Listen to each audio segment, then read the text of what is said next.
Udah, kamu resign aja. Lebih baik kamu di rumah jaga kehamilan kamu. Iya, Mas. Sejak aku resign, kehidupanku berubah 180 derajat. Mas, kamu kok belum pulang-pulang? Aku lagi lembur ini. Udahlah, kamu jangan telepon aku terus.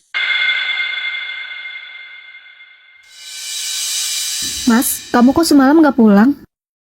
Aku nginep di rumah mama. Tumben kamu nginep di rumah mama gak ngajak aku? Kenapa? Curiga lagi? Aku tuh kerja keras sampai lembur untuk kamu dan anak kita. Tapi tetap aja dicurigai yang enggak. Sayang, ini tagihan bayar kos aku untuk bulan ini 1,2 juta ya. Apa? Siapa wanita ini? Kenapa harus suamiku yang membayarkan kosnya? Selama ini, aku minta uang untuk beli perlengkapan bayi aja gak pernah ada, dengan alasan gajinya masih ditahan. Mas, siapa cewek ini? Oh, bukan siapa-siapa. Bukan siapa-siapa, tapi dia gak sungkan minta bayarin kos sama kamu, Mas. Mulai lagi. Loh, Mas, kamu mau kemana? Aku sumpek di rumah, dituduh-tuduh terus.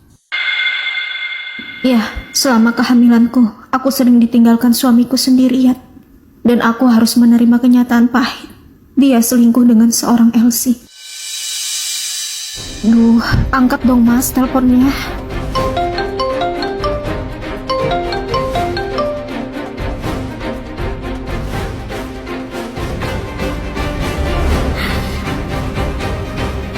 Mas, tolong cepat pulang. Sepertinya aku mau melahirkan. Perut aku sakit banget. Karena tidak ada respon dari suamiku, aku pun minta tolong tetangga. Dan akhirnya aku melahirkan tanpa didampingi suamiku. Sela, sakit. Aku gak kuat. Sakit banget, Sela. Ai, kamu pasti bisa. Semangat ya. Ayo atur napasnya ya. Tapi sakit ini rasanya bertubi-tubi. Karena bukan hanya ragaku yang sakit, tapi juga hati dan mentalku benar-benar hancur.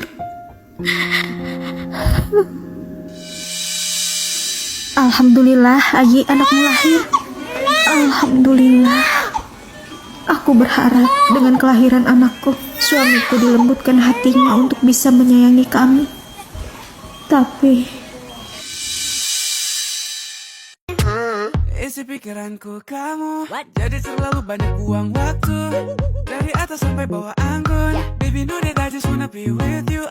Siang-siang kepikiran, malam-malam sendirian. Scrolling TikTok fitnya isi cinta-cintaan. Know that one day I will ask you to be mine. Boy, jangan malu-malu boy. Kamu itu lucu boy. Don't waste my Sonia, kamu kan udah lulus sekolah. Mau nggak ikut tante merantau ke Jayapura buat cari kerja? Atau kalau kamu mau usaha, nanti tante modalin. Wah, mau tante? Sonia, si Ayi anak sulung tante di Jawa lagi sakit. Tante nggak ada ongkos mudik kalau suami tante sama kamu juga harus ikut. Kamu nggak apa-apa kalau ditinggal di sini. Oh, iya nggak apa-apa tante. Ya udah kalau gitu. Pa, mama berangkat dulu ya. Iya, mah, hati-hati. Sonia, kamu jaga diri baik-baik ya. Tante titip rumah dan suami tante. Oh, iya tante. Aku pasti jaga baik-baik kok. Ini waktu yang tepat untuk merebut suami tante. Dengan cara ini, suami tante akan tunduk dan tergila-gila sama aku.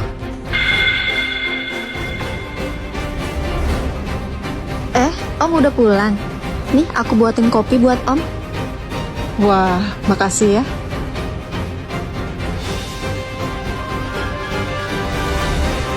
Om pasti capek ya udah kerja seharian. Om mau nggak aku pijitin? Wah, boleh-boleh.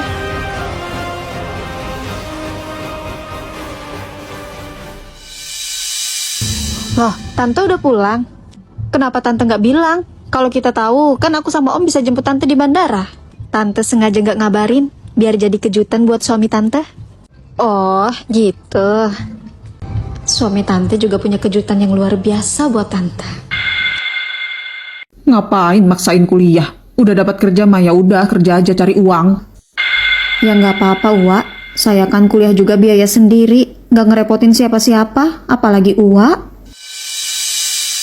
Ngapain kuliah mahal-mahal? Udah lulus malah jadi guru honorer, gajinya kecil. Astagfirullah, mulutnya. Daripada aku ladenin nyinyiran uak, mending aku nonton drama di Melolo. Udah jelas aku malah nambah penghasilan, bukan nambah dosa. Karena di Melolo semua drama 100% gratis, dari episode pertama sampai terakhir, tanpa perlu langganan VIP. Pilihan dramanya juga banyak banget, bahkan ribuan judul. Dari cerita rumah tangga penuh konflik kayak gini, romantis, balas dendam, sampai drama kerajaan juga ada. Tinggal buka aplikasinya, login setiap hari, nonton drama pendek cuma 5 menit aja, udah bisa kumpulin hadiah-hadiah di dalamnya. Semakin lama nonton, semakin banyak hadiah yang didapat. Jadi kamu juga jangan ketinggalan. Langsung klik link di bawah dan download sekarang. Dek, jadi Teh terlilit hutang di bank. AA sudah jual tanah 8 kapling ke Jaka, 2 kapling lagi ke Sela. Dengan metode pembayaran dicicil mengikuti cicilan di bank. Si Sela mah sudah bayar cash, tapi si Jaka ini macet. Cuma bisa bayar selama 2 bulan. Gimana kalau tanah itu aku take over aja sama kamu?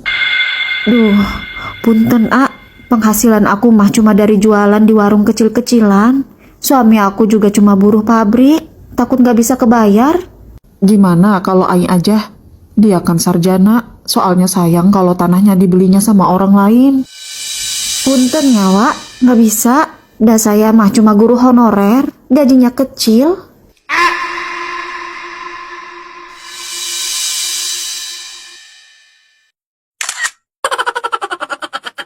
Acara ulang tahunmu nanti nggak usah undang anak-anak yatim ya? Loh, kenapa mah? Ica kan mau berbagi kebahagiaan sama anak-anak yatim. Ica mau kayak acara ulang tahunnya Naura kemarin. Anak-anak yatimnya dibuatin seragam. Terus nanti mereka dijajarin ke depan untuk pemberian santunan. Untuk apa, Ca, buat acara seperti itu? Ya, supaya anak-anak yatim senang mah. Kan kewajiban kita juga untuk menyantuni anak yatim. Iya, tapi caranya yang kurang tepat. Ica tahu dari mana mereka senang hadir di acara ulang tahun dan melihat Ica didampingi orang tua yang lengkap dan mempertontonkan kasih sayang kedua orang tua pada Ica di acara tersebut. Ica tahu mereka pasti berandai-andai seandainya kedua orang tuanya masih hidup dan mereka teringat kembali dengan kenyataan bahwa sudah tidak mungkin untuk bisa bertemu ayah dan ibunya kembali. Apalagi dibuatkan seragam, lalu duduk di area yang dibedakan dengan tamu yang lain dan dijajarkan di depan untuk menunjukkan identitas mereka bahwa mereka adalah anak yatim. Sungguh, cara seperti itu membuat mereka sedih dan malu. Mama tahu rasanya, karena dulu Mama adalah anak yatim. Acara selanjutnya yaitu proses serah terima santunan anak yatim dari tuan rumah. Kepada anak-anak yatim dipersilakan untuk ke depan. Lah, kenapa kamu nangis? Kan emang bener kamu anak yatim. Ya Allah, kalau boleh memilih, aku gak mau menjadi anak yatim. Kenapa aku tidak seberuntung anak itu ya Allah? Aku masih membutuhkan ayah ada di sisiku. Sejak saat itu, Mama gak pernah mau hadir lagi di acara ulang tahun. Oh, begitu ya, Ma. Lalu, bagaimana cara yang tepat untuk menyantuni anak-anak yatim? Kita bisa memberikan santunan itu ke rumah-rumah atau ke panti asuhan secara langsung. Ya udah deh, Ma. Kalau gitu gak usah rayain ulang tahun Ica. Biar uangnya buat menyantuni anak-anak yatim aja. Masya Allah, anak solehah Mama.